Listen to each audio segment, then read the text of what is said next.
Hello, fellow risk takers, and welcome to my worst investment ever. Stories of loss to keep you winning.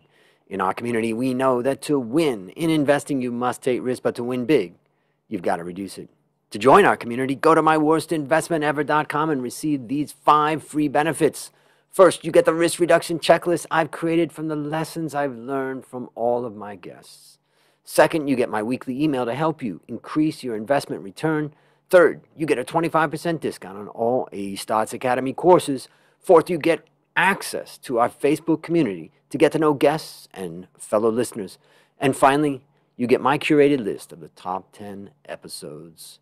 Fellow risk takers, this is your worst podcast host, Andrew Stotts from A Stotts Academy, and I'm here with featured guest, Wendy Harris. Wendy, are you ready to rock? Come on, let's get this conversation started. I know Wendy is definitely ready. So, Wendy is making marketing conversations count. She's an outbound telephone sales trainer who gives businesses the confidence to talk to strangers and never cold call again.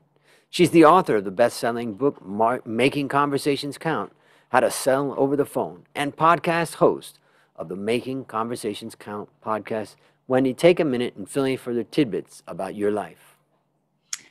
Well, what can I tell you? I've always been a chatterbox. It's actually one of the endorsement skills that I encourage people to click on my LinkedIn profile. I don't know. I mean, WAG comes from, it's my initials from being a maiden name and being the chatterbox that was a kid and always having the dog follow me around that would do all my bidding, and behave itself. And when it comes to running your own business, my goodness, what do you call yourself? And because I set tongues wagging was kind of one of the strap lines that I used in my early days, it just seemed appropriate to use WAG. And I've grown up a little lately into a new brand of Making Conversations Count, where I could probably say safely I've made over 1 million calls in my career. Oh my God. And you're only 36 right now, I can see. Yeah. Maybe even younger. Plus that. And customs duty and anything else that you want to tax me for. Exactly.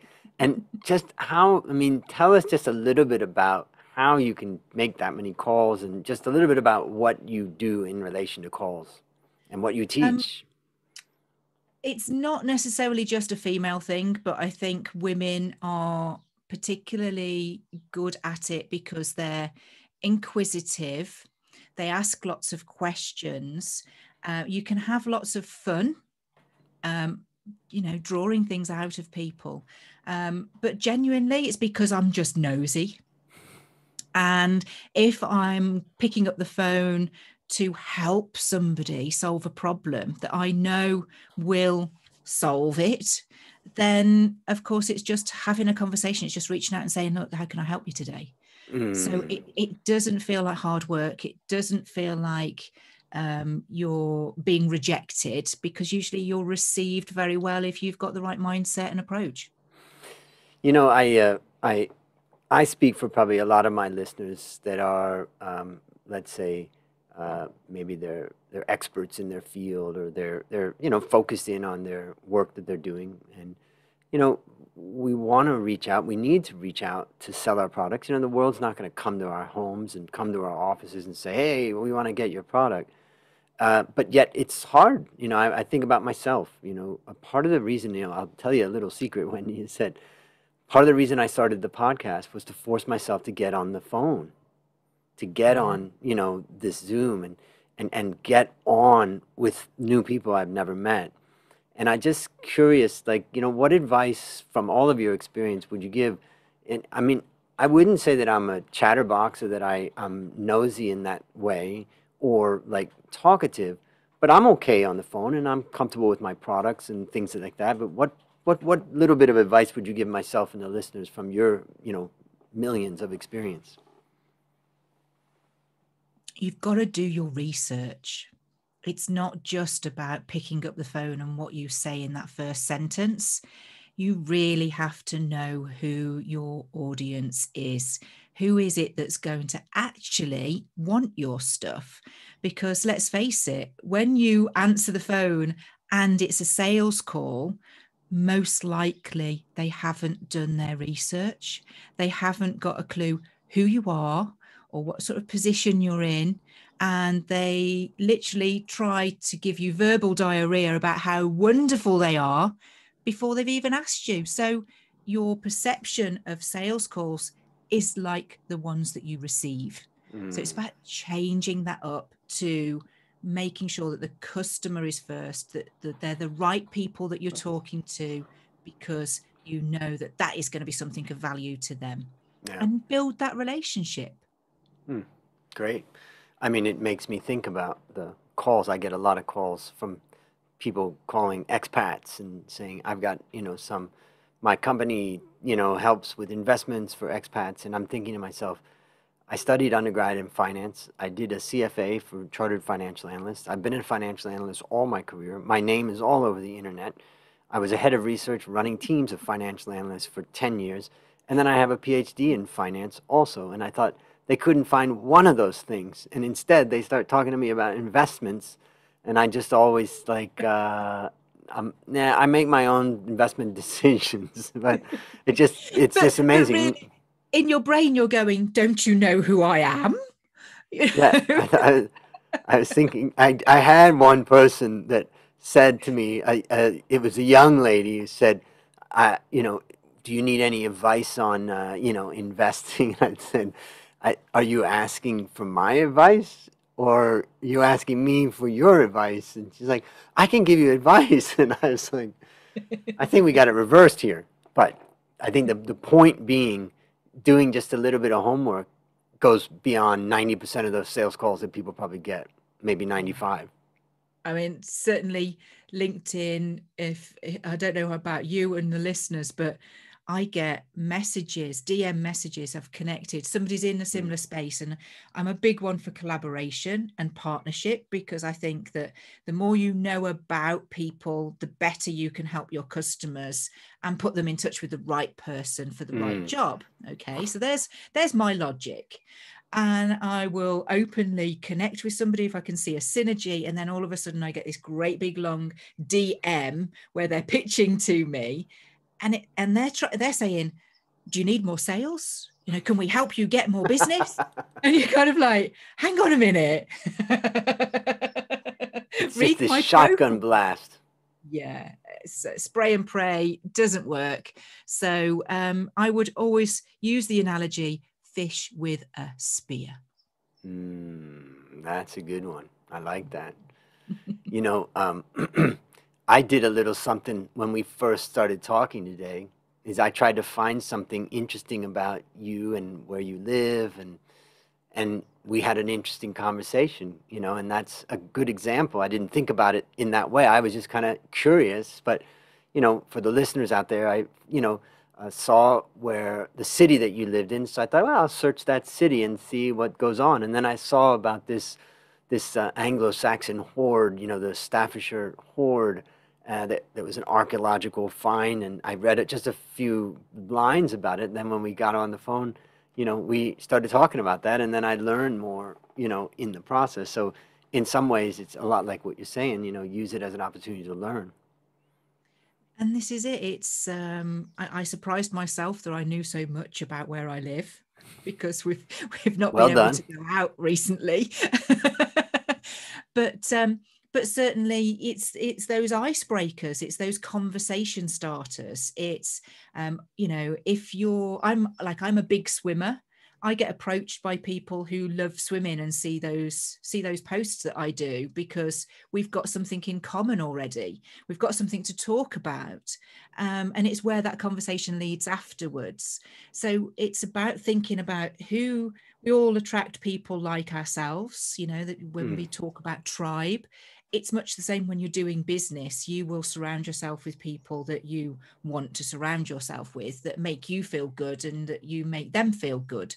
It's got to be that kind of win-win. So it's much the same with conversations, and I think the biggest piece of advice I could give to people is that when people say gatekeeper, please drop that term. Mm. They are going to be your best representative. Advocate.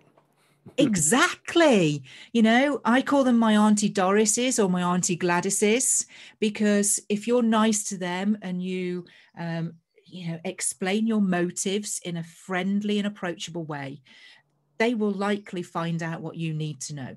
Mm. They will help you, because that's ultimately their job. Their job is to protect their boss. But if they judge that actually you sound trustworthy, you've done everything that you've said that you're going to do, and actually you know that they know that it's something that will help their boss, it puts them in a good light, then they will help you get through, or they will help you get back in touch at the right time. That's, I mean, so fish with a spear, number one.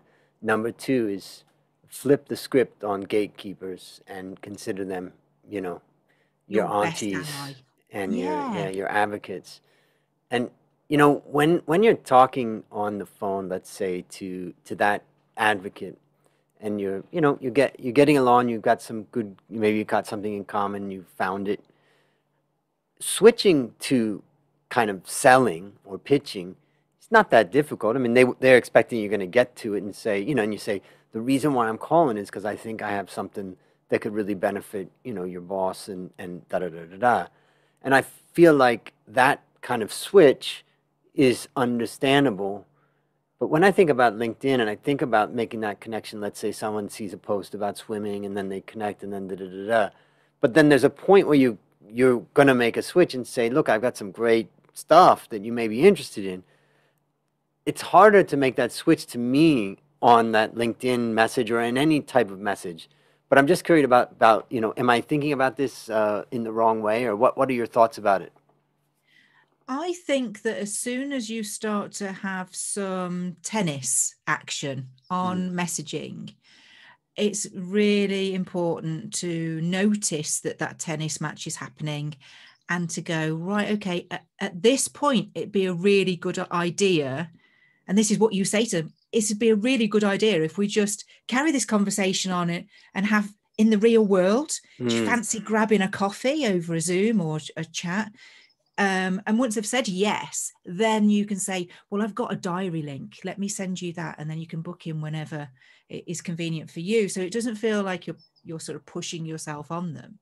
Yeah. But certainly this is where I say to people, you'll never cold call again if you use a blend of connecting with the right people on LinkedIn, because you can do your research, you can check them out, and you can start that conversation online and move it into a real world situation where you're starting to build that relationship and you haven't pushed yourself on them.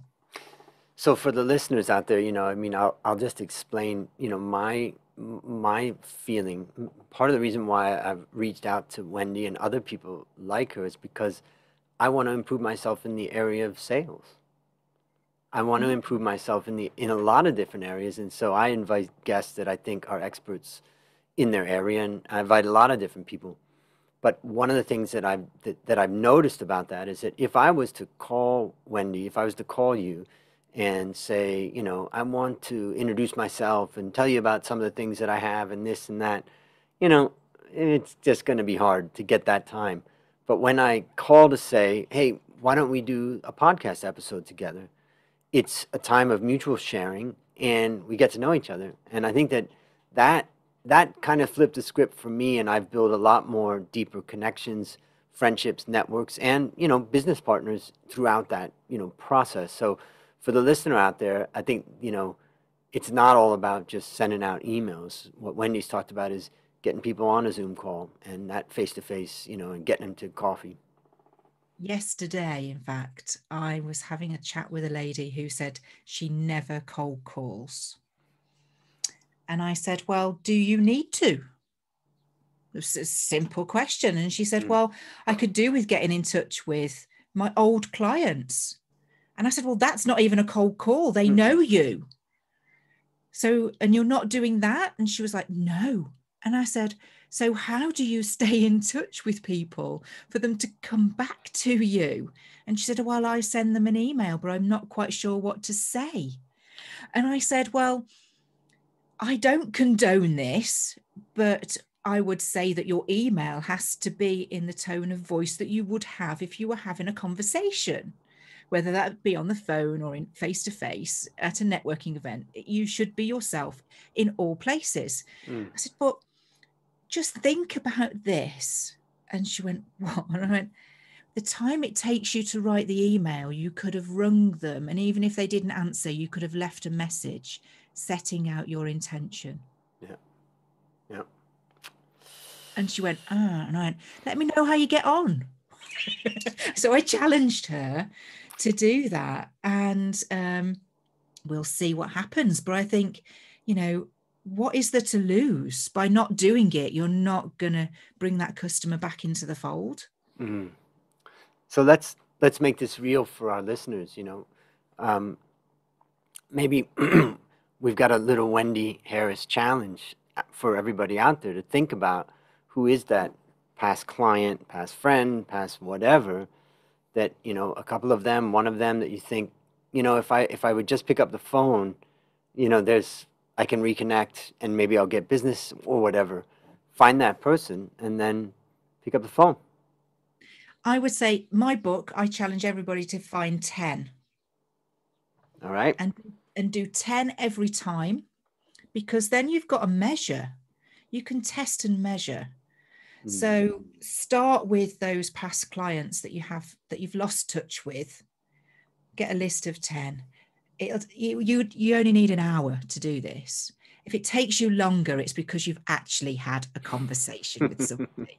So, if it takes 2, it's still good, right? Yeah. So just leave them a message. Just, the reason that I gave to the lady yesterday, the example was it's Mental Health Awareness Week. So because of the work that she does with laughter meditation, right? It was, right, I just wanted to reach out. I haven't done masses of posts on social media about Mental Health Awareness Week. Everybody's doing that. So I wanted to reach out personally, make sure that you're doing okay, and let you know about the next classes that I've got coming up. Yep. Beautiful. Get in touch. It'd be great to hear from you. You can leave that kind of message with somebody.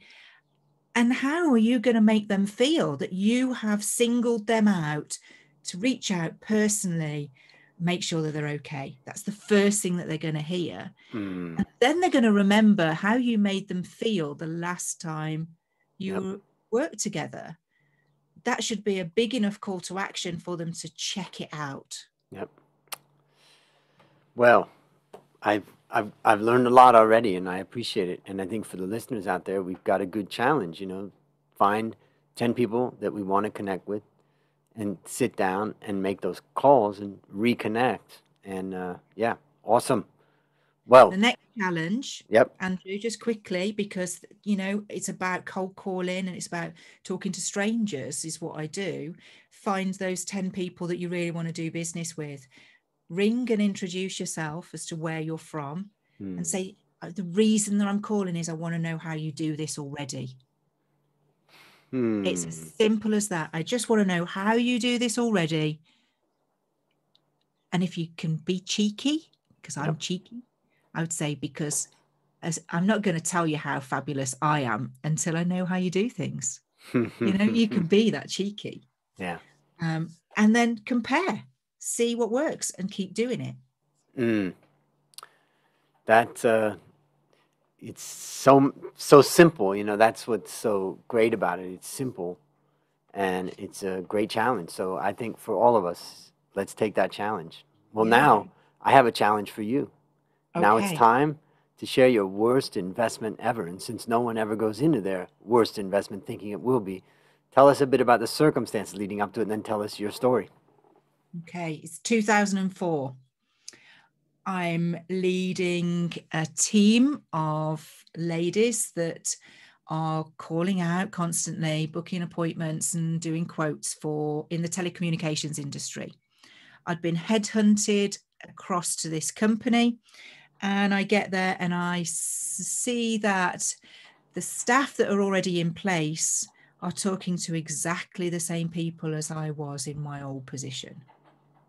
And deals were being done, and commission was not being paid to the people that were originally making the appointments, namely me. So my trust went completely out of the window, and I wanted to do something else. And I had been let down previously in other jobs. So I persuaded my husband, actually, so it wasn't even my money, which kind of makes it worse. My husband gave me a good few £1,000s to invest in a franchise. Now, not all franchises are a bad idea. I would just say that you've got to do your homework, which is what I just said at the beginning. That's a lesson learned. And I set off on this path to run my own business with the support of head office and the experience of the other people doing the same thing in their area. And everything was hunky-dory. And I was invited by the head office to go into the office and do some paid work to support my income, talking to other people about, you know, how good it is to be a franchisee.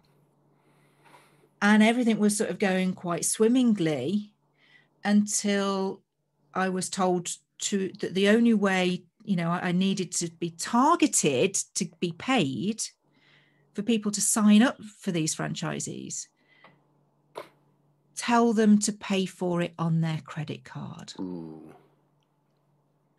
And it was kind of at that point, really, that alarm bells started to ring for me, that the sales tactics were, let's say, not above board. They were selling on fear that how I was making my franchise successful and bringing me an income and sharing that with others was not really doing me any favors. It was just a time suck. And then I got slapped with a brand new franchise agreement that went from like a 4 or 5 page document to a 50-page document. And then that meant that I couldn't blow my nose without permission. So it was no longer my own business. So that was my worst ever investment. However, all roads are walked or staggered upon, aren't they, for a reason. And through that whole, you know, seriously stressful 12, 18 months of my life, I hooked up with quite a few other franchisees. People got to understand what I'd done in my career in terms of picking up the phone, training, managing teams. And I was introduced to a lady called Lisa, who ran her own telemarketing company. And I began to work for her until such a point that she said, why don't you just do this yourself in your own area? Right? And it suddenly dawned on me, a conversation I had a couple of days ago, that journey, I've always thanked Lisa for that journey, because, you know, one door opens as another one closes. And that was really where WAG was born in 2005, you know, trying to get out of I was just locked out of my franchise, lost the money that was invested. It put tremendous pressure on me and my husband because it was his money. And all I was doing, whilst it was successful, all I was doing was replacing my income, not growing it to a point where there was a pot of money for me to say, here, have this back. And then I had to start all over again. But what dawned on me a couple of days ago was that in actual fact, the reason that I went for a franchise was because I didn't trust myself enough to think that I had all of the skills and tools to be able to run a business on my own. When in actual fact, the realization when I got there was that I was more than capable of doing that if you just surround yourself with the right people. So how would you describe the lessons that you learned from that? Oh gosh, I kicked myself up and down the street, because the one thing that I've always done is ask loads and loads of questions. And I took so much of it on face value, because I wouldn't say desperate. I really wanted it to work. I told myself that this was going to work. This was a business in a box. So taking it on face value, not asking enough questions, not doing my homework with other franchises, not talking to other people that had bought franchises. A couple of people that I did speak to that were franchisees were carefully selected. I should have dug deeper to the ones that, weren't being pushed forward as the people to speak to about their experience. Right. Yep. And it's about, I suppose, digging through to that gold seam where you get past perception. Yep. Maybe I'll share a few things that I take away. I've been writing down stuff as you've been going. The first thing I wrote down is, you said that they were selling using kind of fear tactics. And then I wrote down, fear sells. Like it's such a, and in fact, the current environment in the whole world is full of fear. People are willing to accept things way beyond what they would ever accept if fear levels are high.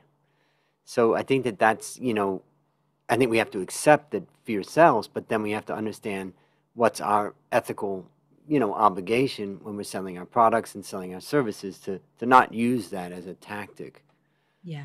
What values? The once I was in situ in head office and seeing the figurehead of the franchise, it was very apparent that everybody else had to do the sales, and she just wanted to be, glorified in the magazines as this wonderful, entrepreneur that was giving all these opportunities to families to work from home, work the hours that they want.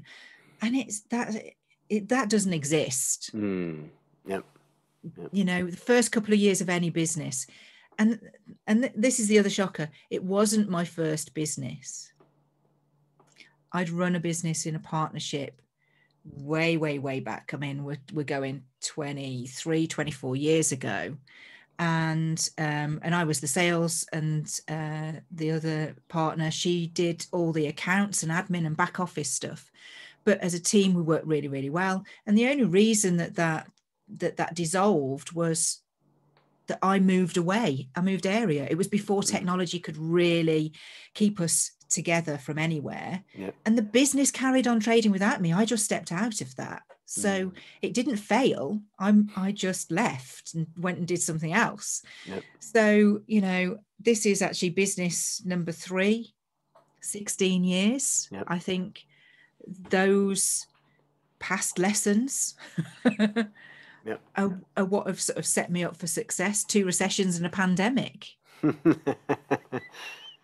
Yeah, well, the other thing, I think to me, the crux of your story is this challenge of when we really want something to work, we put aside our kind of due diligence.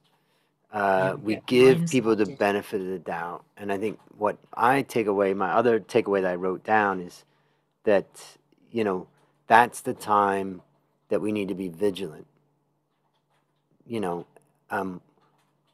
Because that's the time that we're most vulnerable. And the challenge is, how do you do that? And I really want to roll into the next question, which will allow you to answer that. And that is, based on what you learned from this story and what you continue to learn, what one action would you recommend our listeners take to avoid suffering the same fate when they come across the same type of situation? Get a second opinion from somebody that you trust. And when I say trust, I don't mean a family member or a friend in the industry, because they may be our biggest fans, but they're not necessarily always going to give you unbiased and God's honest feedback. So it is where, and this is where, getting an accountant to look over the figures, getting a solicitor to look over the contract. I didn't do any of that. Yeah. Getting somebody, in this instance, it was a franchise organization. Businesses have associations that they're part of that are like a governing body to keep them on the straight and narrow. Go talk to the association, see what feedback they've had, what kind of complaints they've had, what kind of success stories they've had. Just ask more questions. All right. Well, I've got the last question. Speaking of question, what's your number one goal for the next 12 months? Oh, that's a good one. I've got lots of goals. I'd like to do a TEDx talk. I've got to pick a subject. Yeah. So it's about finding that formula that will be interesting enough for because we all have stories and different facets of stories. It's about finding that one key piece of my story that is worth sharing. So that's on my blackboard. That's exciting. And I think 12 months from now, ladies and gentlemen, let's cheer her on so that she does get to that goal, which is exciting. So pin in the map. Pin in the map for that. Boom. Well, listeners, there you have it. Another story of loss to keep you winning. My number one goal for the next 12 months is to help you, my listeners, reduce risk and increase return in your life. To achieve this, I've created our community at myworstinvestmentever.com. I look forward to seeing you there. As we conclude, Wendy, I want to thank you again for coming on the show. And on behalf of A Stotts Academy, I hereby award you alumni status for turning your worst investment ever into your best teaching moment. Do you have any parting words for the audience? Thank you, Andrew. And listeners, just keep making conversations count. Whew. And that's a wrap on another great story to help us create, grow, and protect our wealth. Fellow risk takers, this is your worst podcast host, Andrew Stott, saying, I'll see you on the upside.